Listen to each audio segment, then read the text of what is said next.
Well, good morning, everyone.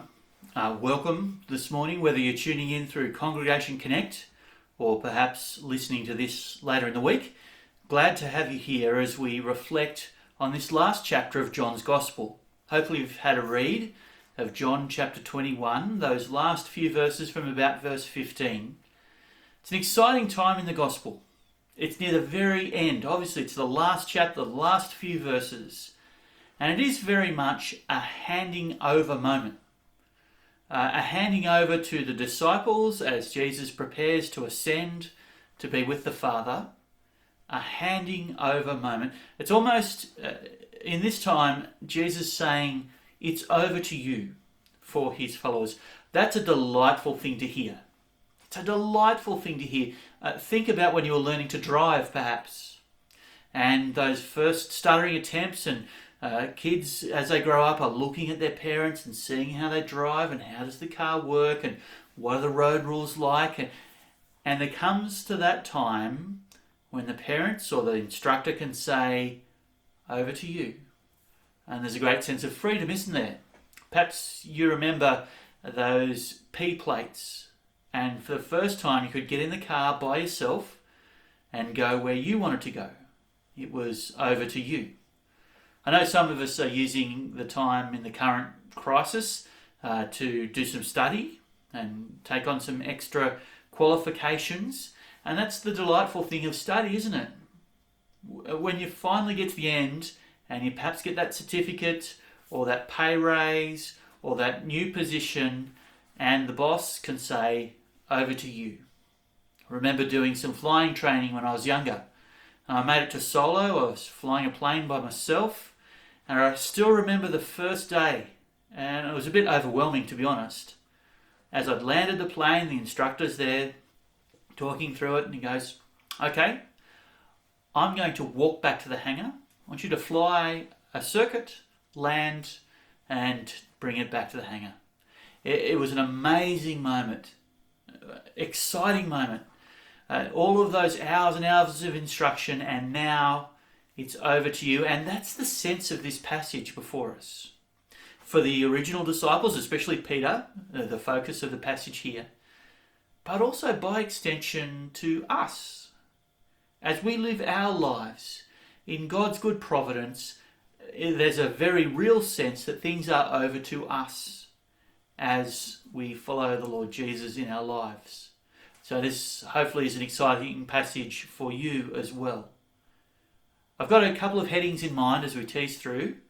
We're going to think about this second meal. There was a first meal a couple of days ago in the timeline of the Gospels. This is a second meal.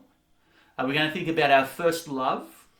Love is sprinkled through the passage here, our first love. And then think about the kind of care that springs from that love. So the second meal, first love, and the care that springs from it. That's the logic of how we're going to look at this passage today. Hopefully you saw or twigged to the sort of parallels in this meal. I'll read from verse 15. When they'd finished eating, Jesus said to Simon Peter, Simon, son of John, do you love me more than these? And then he asked that same question 3 times. There are a lot of parallels to what's happening here to what happened a couple of nights ago. As Peter denies Jesus 3 times, here he'll be prompted to see and reassert his allegiance to Jesus 3 times. There's lots of symbolism here, even unusual things like the fire that Jesus builds by the lake shore. We didn't read earlier in chapter 21, but there's a little fire there, and it's a technical word. It's like a charcoal fire. It's the coals, just the slight warmth and the slight heat and light. It's not a crackling, cheerful fire. It's exactly the same word used for the fire that Peter warms himself beside in the courtyard of the high priest, where he denies Jesus 3 times. And so there's a deliberate sense that this is meant to echo what happened a couple of nights before. There are lots of parallels here. There's lots of symbolism here. But there's a lot of opposite as well. There's a lot of contrast. And there's hopefully a different outcome. The outcome of that first meal was terrible. We read of Peter leaving, weeping bitterly that he's let down Jesus, the Messiah. Hopefully there's a different outcome here. Firstly, it's a different time of day. This happens very early in the morning. The dawn has arrived. The day has come. And with all of the kind of symbolism of joy and new beginnings, that's what characterises this meal rather than that evening, nighttime, dark, evil, depressing time that we thought about Good Friday, that we might have read about earlier in John's Gospel. There are opposites here. And so the 3 times Peter failed to confess his love for Jesus lead to 3 confessions of love for Jesus. There's a great renewal, a fresh start. This is a different time. The response here is to Jesus' finished work. Peter has turned out earlier on to be a feeble friend. Here, he declares himself to be a faithful follower. That's the kind of contrast between the 2 meals. On that other night, Jesus was a feeble friend, faithless, failing, didn't even stand up to the smallest of people for his Lord. Here he declares, I am the Lord Jesus. I am one of his followers. I belong to him. He's my Lord. I love him, says Peter. Now you would think that Jesus might treat Peter harshly here. There's a sense that Peter really let him down. But instead, there's a huge measure of grace and forgiveness and redemption on display here. The heading in our Bibles says, Jesus reinstates Peter. It's a fantastic heading. There's a sense here that Peter, who was one of the most prominent of the disciples through John's Gospel, is being restored to that situation of prominence in the kingdom. He is the disciple whom Jesus places a special burden of instruction on here.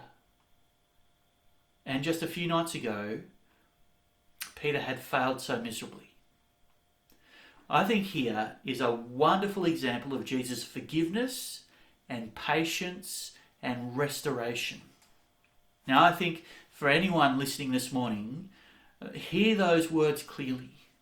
Jesus' forgiveness, Jesus' patience, and Jesus' restoration.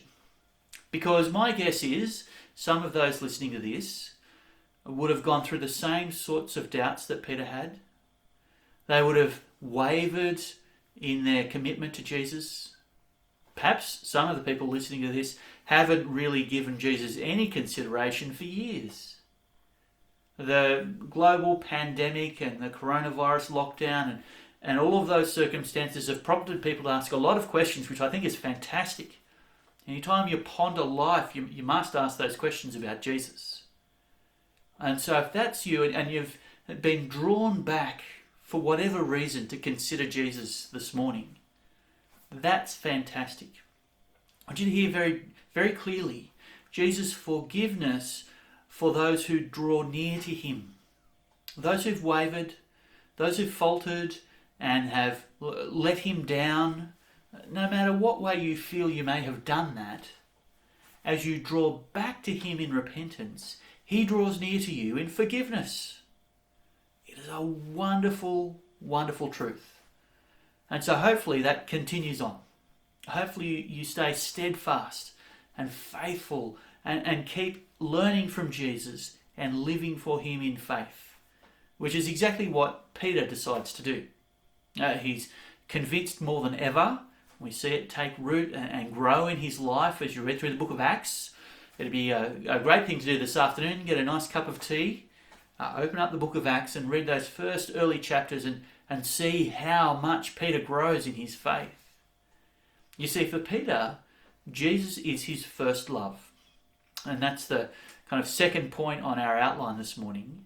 your first love. Did you notice the question that Jesus has for him in that opening verse? Jesus said to Simon Peter, Simon, son of John, do you love me more than these? Fantastic question. Do you love me more than these? People have debated exactly what Jesus means there. And in the end, I think he has elements of a few different things. Maybe he's talking about these fish, which sounds really strange to us. But remember, Peter was a fisherman. They'd just had a miraculous catch of fish. They'd fished all night and caught nothing, which if I was to joke would say typical Ian Halbish fishing trip. Fishing all day, all night, whatever, catching nothing. But then Jesus says, let down your nets. And they pull them up, and it's bursting with large fish, 153, I think it says there earlier in chapter 21. And so it's tempting for a fisherman like Peter to think, wow, maybe that's what Jesus has come to bring. All of these fish. I can return to my career as a fisherman and be successful. Perhaps there's an element of that that's worth considering, isn't there? Especially for those of us whose work has changed a lot in these last few weeks.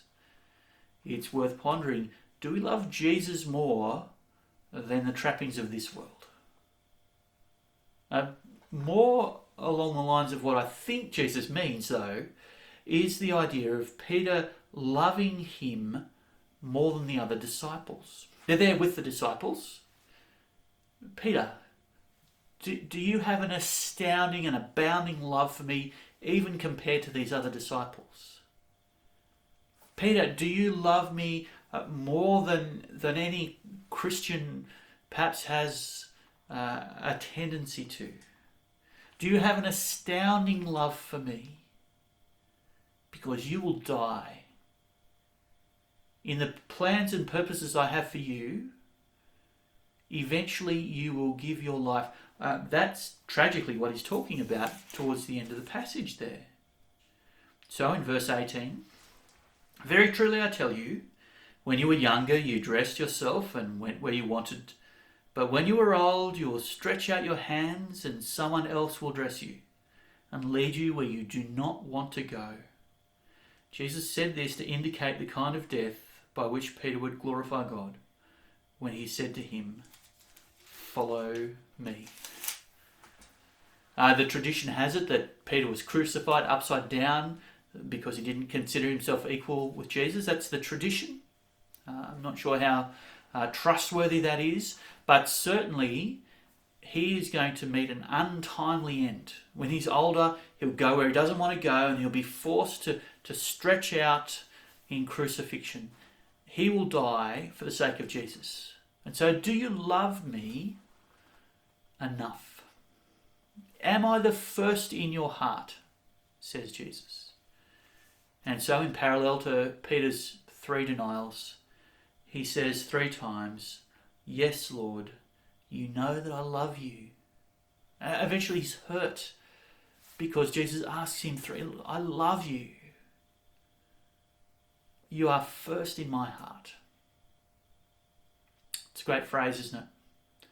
First in my heart. Love has been a big theme in John's Gospel. He talks perhaps more than the other Gospel writers about love. Back in chapter 15, I'll turn back a couple of pages to chapter 15, and from verse 9, as the Father has loved me, so I have loved you. Now remain in my love. And down to verse 16. You did not choose me, but I chose you and appointed you so that you might go and bear fruit, fruit that will last. And so whatever you ask in my name, the Father will give you. This is my command. Remember what it was? It's only a few weeks ago that we looked at it. This is my command. Love one another. John talks a lot about the love of Jesus. For God so loved the world. It's from John 3. And so here, love is the final finishing note of John's Gospel. Do you love me, he says. Am I first in your heart? I love that phrase. In the great song, Be Thou My Vision. Be Thou My Vision. Naught be all else to me, save that Thou art. High King of Heaven, the first in my heart. I've probably mashed the words up there.